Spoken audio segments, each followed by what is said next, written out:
अस्सलामुअलैकुम नाज़रीन। आज इस टॉपिक पे बात करने लगे हैं जो कि हमारी हमला ख़वातीन बहुत ही कॉमनली हमसे सवाल पूछती हैं, और वो है कि हमें किस पोजीशन में सोना चाहिए।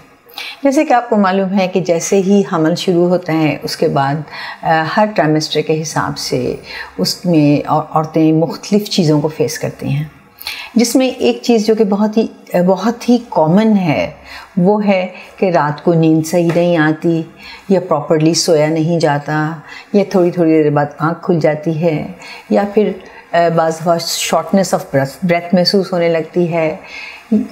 और उसके अलावा ये भी सवाल हामला ख़वातीन बहुत ही कॉमनली पूछती हैं कि हमें किस तरह से सोना चाहिए, क्योंकि उन्हें ये खौफ होता है कि कभी कोई ऐसी पोजीशन तो नहीं है कि जिसमें सोने से उनके बच्चे को कोई नुकसान हो। तो आज हम यही टॉपिक डिस्कस करने लगे हैं।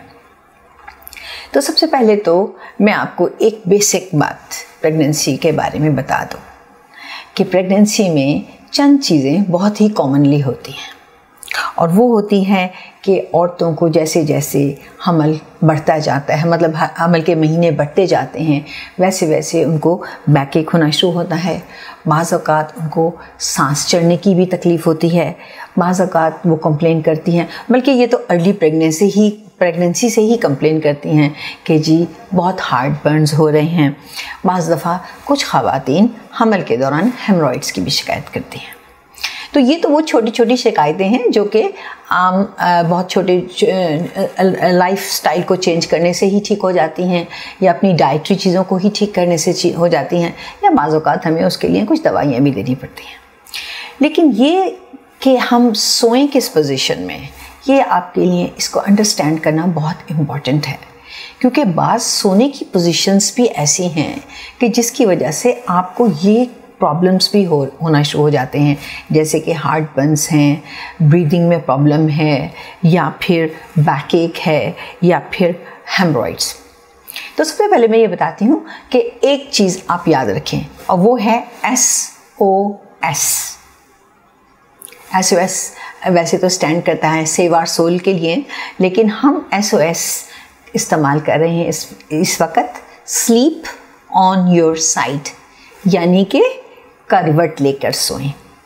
तो इससे क्या मतलब है कि करवट लेकर सोएं। अब आप कहेंगी क्या सीधे हाथ पे करवट लेकर सोएं, लेफ़्ट हाथ पे करवट लेकर सोएं, या आप कहेंगी कि जी मुझे तो करवट लेकर सोने की आदत ही नहीं है तो मैं क्या करूं, या मुझे तो सीधा सोने की आदत है, या मुझे पेट के बल सोने की आदत है। तो मैं आपको सबसे पहले ये बताती चलूँ, जो बेस्ट पोजीशन सोने की है वो है लेफ़्ट साइड पर करवट लेकर सोना। अगर आप राइट साइड पर भी करवट लेकर सोते हैं तो वो भी बिल्कुल ठीक है, उसमें भी कोई मसले की बात नहीं है, एज़ लॉन्ग एज़ आप करवट लेते हैं। अगर आपको करवट लेने में कोई मसला होता है तो आप प्रेगनेंसी पिलोज़ मिलते हैं, या आम पिलोज़ भी आप अपनी कमर की एक साइड पे लगा कर सो सकती हैं।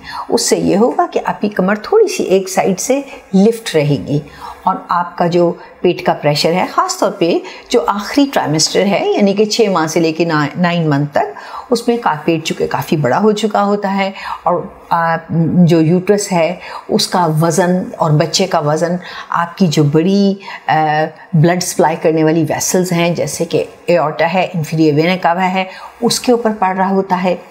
अब जो इंफीरियर वेना कावा, या वो वेसल जो कि ब्लड बाहर की तरफ लेकर जाती है, यानी कि बच्चे की तरफ लेकर जाती है, वो आमतौर नरम वॉल का बना होता है। तो उसमें क्या होता है कि अगर आपका बहुत ज़्यादा वज़न उसके ऊपर पड़ रहा है तो जो ब्लड सप्लाई है आपके बच्चे की तरफ जो जा रही है, खून लेकर, ऑक्सीजन लेकर, ग़िज़ा लेकर, वो कुछ कम हो सकती है। और अगर वो कम हो जाए तो बाज़ दफ़ा वो प्रेगनेंसी के दौरान कॉम्प्लिकेशंस भी पैदा कर सकती है, जैसे बच्चे का वज़न ना बढ़ना, या फिर IUGR हो जाना, या बच्चे के अंदर हवा की कमी हो जाना। तो इसीलिए हम हमेशा ये एडवाइस करते हैं कि आप हमेशा साइड पर करवट लेकर सोएं। अब आप कहेंगी कि मैं साइड पर करवट लेकर सोती हूँ तो मेरा पेट बहुत दबता है, या फिर मेरे पेट पर प्रेशर पड़ता है। तो उसके लिए मैं ये एडवाइस करूँगी कि जब आप करवट लेकर सोती हैं तो आप अपने जो नी है, यानी कि घुटने के नीचे एक दूसरा तकिया रख लें, उससे आपका घुटना थोड़ा सा ऊंचा रहेगा, और वो आपके पेट पे प्रेस नहीं करेगा। और जब आप उस पोजीशन में सोएंगी तो आपके पेट पे भी ज़्यादा बोझ नहीं पड़ेगा और आप बहुत कंफर्टेबली सोएंगी। अगर आपको शॉर्टनेस ऑफ ब्रेथ हो रही है, यानी कि आपको अगर लगता है कि जब आप सोने के लिए लेटती हैं तो आपका सांस जो है वो फूलता है या आपको सांस लेने में डिफ़िकल्टी होती है, तो आप अपने कमर की गर्दन और अपर पार्ट यानी कि कमर के ऊपर वाले हिस्से के नीचे 2 तकिए रख लें। उससे क्या होगा कि आपका थोड़ा सा पोजीशन चेंज हो जाएगी और आपको उस तरह से सांस लेने में प्रॉब्लम नहीं होगी। ये जो पोजीशन है जिसमें आपका सर ऊपर की तरफ लिफ्टेड है और या कमर का अपर का हिस्सा जो है ऊपर की तरफ लिफ्टेड है, उसमें आपको ये मदद मिलेगी। ये जो आपको सीने की जलन है, यानी कि सीने की जलन की जो आप कंप्लेंट करती हैं, उससे भी आपको अफाका होगा।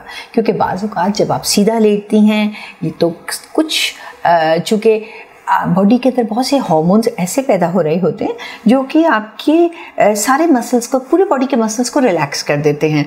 उसी में वो जो आपके मैदे और खुराक की नाली के दरमियान स्फिंक्टर है वो भी थोड़ा रिलैक्स हो जाता है। उसकी वजह से क्या होता है कि जब आप सीधी लेटी होती हैं या तकरीबन आपका सर और आपकी बॉडी एक ही लेवल पे होते हैं, तो उस वक्त जब वो स्फिंक्टर रिलैक्स करता है तो थोड़ा सा ग़िज़ा जो है वो पीछे की तरफ रिगर्जिटेट करती है, तो उसकी वजह से आपको एसिडिटी महसूस होती है। तो अगर आप अपना सर और कमर का अपर पार्ट जो है वो ऊंचा रखकर सोएंगी तो उससे आपको उस एसिडिटी को कम करने में भी मदद मिलेगी। उसके अलावा बाज़ औरतें कंप्लेंट करती हैं कि जब वो सुबह को उठती हैं तो उनको बहुत बैकएक हो रहा होता है। उसकी वजह भी गलत पोस्चर है। तो अगर आप तकियों के ज़रिए अपनी कमर को सहारा देकर एक साइड पे लिफ्ट रखेंगी तो उससे भी आपकी कमर में दर्द नहीं होगा। उसके अलावा सीधा सोने से जो चंद चीज़ें तो मैंने ये बताई कि बच्चे को ब्लड सप्लाई कम हो जाती है, लेकिन वो औरतें जो बिल्कुल सीधा सोती हैं उनमें तेज़ाबियत और ये भी ज़रा ज़्यादा हो जाती है। उनमें बैकएक के भी चांसेस ज़्यादा होते हैं, उनमें हेमरॉइड्स डेवलप करने के भी चांसेस ज़्यादा होते हैं और उसके अलावा उनको ब्रेथलेसनेस होने के भी ज़्यादा चांसेस या सांस लेने में तकलीफ़ के भी ज़्यादा चांसेस होते हैं। तो इसीलिए हम हमेशा ये एडवाइस करते हैं कि आप करवट के बल सोएं। एक चीज़ और जो बहुत इम्पॉर्टेंट है वो ये है कि कुछ लोगों को उल्टा सोने की आदत होती है, यानी कि वो पेट के बल सोते हैं। तो मैं ये एडवाइस करूँगी कि प्रेगनेंसी के दौरान आप पेट के बल बिल्कुल भी मत सोएं, क्योंकि उस तरह से आपके पेट पे बहुत प्रेशर पड़ता है और चूँकि बच्चा ग्रो कर रहा होता है और जैसे जैसे प्रेगनेंसी एडवांस कर रही होती है आपका पेट बड़ा हो रहा होता है, तो आपका सारा वज़न आपके पेट के ऊपर पड़ता है। इसलिए आप पूरी कोशिश करें कि आप पेट के बल ना सोएं। एक चीज़ और बहुत इम्पॉर्टेंट है वो ये है कि कुछ लोग कहते हैं कि ओहो मैं रात को सोई तो उल्टे हाथ पे थी, लेकिन जब मैं उठी तो मैं तो सीधा सो रही थी, तो क्या ये मेरे बच्चे के लिए बहुत डेंजरस तो नहीं है? ये बातें ज़्यादा इम्पॉर्टेंट ये है कि जिस वक्त आप सोने के लिए लेट रही हैं आप अपनी पोजीशन उस वक्त करेक्ट रखें। रात को आप कई दफ़ा अपनी पोजीशन चेंज करेंगी, ऐसी कोई बात नहीं है कि आप बिल्कुल सीधा ही सोती रहेंगी या आप लेटरल साइड पे या लेफ़्ट साइड पे करवट लेकर लेटी हैं तो आप उसी पोजीशन में उठेंगी। बहुत कम ऐसा होता है। आमतौर पर रात को आप कई बार करवट बदलते हैं, आप कई बार अपनी पोजीशन चेंज करते हैं। तो इसका एक अच्छा तरीका ये है कि अगर आप करवट लेकर सो रही हैं और आप चाहती हैं कि आप सीधा ना सो पाएँ तो आप प्रेगनेंसी पिलो अपनी बैक के पीछे भी रख लें। तो उससे क्या होगा कि अगर आप सीधी होंगी भी तो भी आप थोड़ा टिल्ट में सीधी होंगी और ये पोजीशन आपके लिए बहुत कंफर्टेबल भी होगी। चंद चीज़ें और जो आपको अच्छी नींद हासिल करने में कामयाब करेंगी ड्यूरिंग प्रेगनेंसी वो ये हैं कि आप सोने से पहले बहुत ज़्यादा पानी ना पिएं। दिन में आपको काफ़ी पानी पीना चाहिए, लेकिन रात को तकरीबन 8 बजे के बाद यानी कि सोने से कोई 4 घंटे पहले आप कोशिश करें कि आप पानी की इंटेक ना करें। उससे ये होगा कि आप बार बार रात को यूरिन करने के लिए नहीं उठेंगी और आपकी स्लीप डिस्टर्ब नहीं होगी।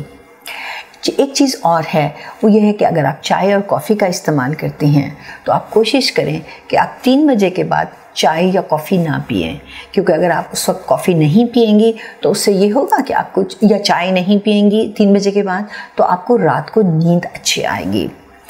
उसके अलावा एक चीज़ और जो बहुत इम्पॉर्टेंट है प्रेगनेंसी में, वो ये है कि आपको हल्की फुल्की एक्सरसाइजेस करते रहना चाहिए, क्योंकि जब आप हल्की फुल्की एक्सरसाइज करते हैं, कम से कम आधे घंटे की एक्सरसाइज रोज़ाना करें, उससे क्या होता है कि आपके पूरी ब्लड सप्लाई पूरी बॉडी की इंक्रीज़ होती है और रात को आपको अच्छी नींद आती है। लेकिन एक चीज़ का ख्याल रखिएगा कि बिल्कुल ऐन सोने से पहले बहुत ज़्यादा एक्सरसाइज ना करें। ये एक्सरसाइज आप शाम को या कोई सुबह के वक्त भी कर सकती हैं या शाम के वक्त कर सकती हैं, लेकिन सोने से ऐन पहले इस तरह की एक्सरसाइजेस ना करें। एक और चीज़ जो आपको अच्छी नींद और बहुत अच्छा रेस्ट पीरियड देती है, वो होती है मसाज। आप अपने कंधों का मसाज और अपने पाँव का मसाज करवा सकती हैं, उससे आपको बहुत अच्छी नींद आएगी। इसके अलावा कुछ चीज़ें हैं जो कि कहलाती हैं, एक तकिया है जो कि कहलाता है प्रेगनेंसी पिलो। ये कोई ख़ास चीज़ नहीं है, आप लोग खुद ऑर्डर करके भी बनवा सकते हैं। ये एक बहुत लंबा सा पिलो होता है जो कि आपके सर और पेट और उन सबको सपोर्ट कर सकता है। आप अगर ऑनलाइन उसको गूगल करके और आप उस शक्ल का तकिया खुद भी बनवा सकती हैं। ये आपको अच्छी नींद लेने में बहुत मदद देगा। शुक्रिया।